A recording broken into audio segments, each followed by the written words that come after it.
শ্রীমদ্ ভাগবত গীতা গীতা উপদেশ গীতা সপ্তদশ অধ্যায় শ্রদ্ধাত্রয় বিভাগ যোগ শ্লোক সংখ্যা ২৬তম ২৭তম ও ২৮তম।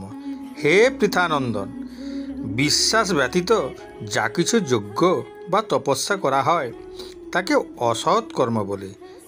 এগুলোর ইহকাল ও পরকাল কোনো কালেই শুভফল পাওয়া যায় না। সম্ভাবে সাধুভাবে চ সদিত্যেত্তৎ প্রযুজ্যতে প্রসন্তে কর্মণি তথা সচ্ছব্দ পার্থ যুজ্যতে যজ্ঞে তপসি দানে চ স্থিতি সদিতি চোচ্যতে কর্ম চৈব তদীর্থিয়ং সদিত্যেবাভিধীয়তে। হে পার্থ, সৎভাবে ও সাধুভাবে সৎ এই শব্দটি প্রযুক্ত হয়, তেমনি শুভ কর্মসমূহে সৎশব্দ ব্যবহৃত হয়। যজ্ঞে, তপস্যায় ও দানে সৎশব্দ উচ্চারিত হয়। যেহেতু এ সকল কর্ম ব্রহ্ম উদ্দেশ্যে সম্পাদিত হলেই সৎশব্দে অভিহিত হয়। শ্রীকৃষ্ণ সৎশব্দের শুভ মহিমা সম্বন্ধে বর্ণনা করেছেন। সৎশব্দের অনেক অর্থ রয়েছে এবং তার কিছু অর্থ উপরের দুটি শ্লোকে উল্লেখ করা হয়েছে। সত্য শাশ্বত ঈশ্বর এবং ধর্মীয় আচরণের উদ্দেশ্যে ব্যবহৃত হয়। সতের অর্থ যা সর্বদা বিদ্যমান, অর্থাৎ এটি চিরন্তন সত্য।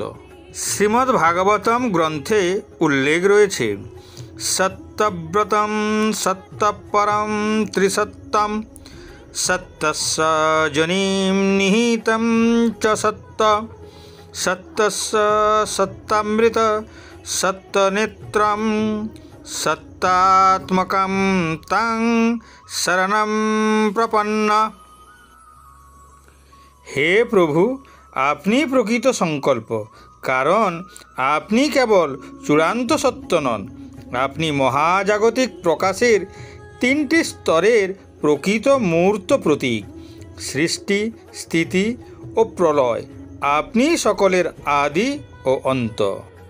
আপনি সকলেরই সত্য এবং আপনি সমস্ত সত্যের সারাংশ, এবং আপনি সেই চোখ যার মাধ্যমে আমরা আপনার সত্যকে দেখতে পাই। অতএব আমরা আপনার সত্য অর্থাৎ আপনার চূড়ান্ত সত্যের কাছে আমরা আত্মসমর্পণ করছি। কৃপা করে প্রভু আমাদের রক্ষা করুন। অশ্রদ্ধয়া হুতং দত্তং তপস্তপ্তং কৃত্যং চ যৎ অসদিতুচ্যতে পার্থ ন চ তৎ প্রেত্য ন ইহ। হে পার্থ, অশ্রদ্ধা সহকারে হোম, দান বা তপস্যা যা কিছু অনুষ্ঠিত হয় তাকে বলা হয় অসৎ। সেই সমস্ত ক্রিয়া ইহলোকে ও পরলোকে ফলদায়ক হয় না। হে পার্থ, সমস্ত বৈদিক আচারগুলি ভক্তি সহকারে পালন করা উচিত। এই সত্যকে দৃঢ়ভাবে প্রতিষ্ঠিত করার জন্য শ্রীকৃষ্ণ এখনও ভক্তি ছাড়া সম্পাদিত বৈদিক আচারের অসারতা তুলে ধরেছেন। তিনি বলেন যে যারা শাস্ত্রে বিশ্বাস না করে কর্মযজ্ঞ করে তাদের ইহজীবনে সুখকর ফল হয় না, কারণ তাদের কর্ম সুচারুভাবে সম্পাদিত হয় না। তারা বৈদিক শাস্ত্রের আদেশ নিষেধ মানে না, তাই তাদের পরবর্তী জন্মে অনেক দুঃখ ভোগ করতে হয়। এছাড়াও উভয় জন্মে শুভফল লাভ করতে পারে না। অতএব কারো বিশ্বাস তার মন ও বুদ্ধির ধারণার উপর ভিত্তি করে কর্মযজ্ঞ করা উচিত নয়, বরং তা হতে হবে বৈদিক শাস্ত্র এবং গুরুর সম্পূর্ণ প্রমাণের উপর ভিত্তি করে।